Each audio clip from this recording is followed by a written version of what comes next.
Bilionea Jeff Bezos ameibua gumzo mitandaoni baada ya kufunga barabara ya 5 inaitwa Fifth Avenue, mojawapo barabara zenye shughuli nyingi zaidi jijini New York, ili tu kufanikisha operation isiyo kawaida kuingiza kochi jipya kwenye moja penthouse zake za kifahari.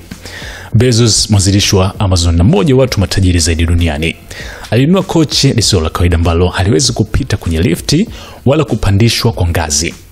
Badala yake hutumia njia za kawaida kabisa. So bilionea huyo aliamua kutumia winch dogo kuingiza furniture hiyo kupitia dirisha, hatua ile kupelekea kufungwa kwa sehemu ya barabara ya 5 kwa muda. Tukio hilo liliripotiwa kutokea katika jengo la kifahari la 212 Fifth Avenue, ambapo Bezos anamiliki takriban penthouse 5 zinazochukua ghorofa kadhaa. Ingawa haijulikani ni penthouse ipi hasa kochi hilo lilikuwa linaelekezwa, lakini operation hiyo inakadiriwa kugharimu takriban $20,000 sawa na milioni 52 kwa siku. Wakati kwa wengi kununua furniture kutoka maduka kawaida kama IKEA ni suluhisho la bei nafuu na rahisi, lakini upande wa Jeff Bezos anaonekana kuchagua bora na hadhi, hata kama inahusisha usumbufu mkubwa kwa jiji lote.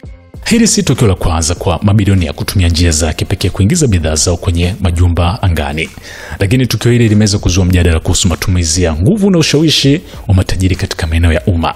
Yani imagine jamaa kafunga barabara, kafunga shughuli za watu, tena kaingia harama ya $20 milioni 52 kwa ajili tu ya kuingiza kochi. Hapa ni SNS Management.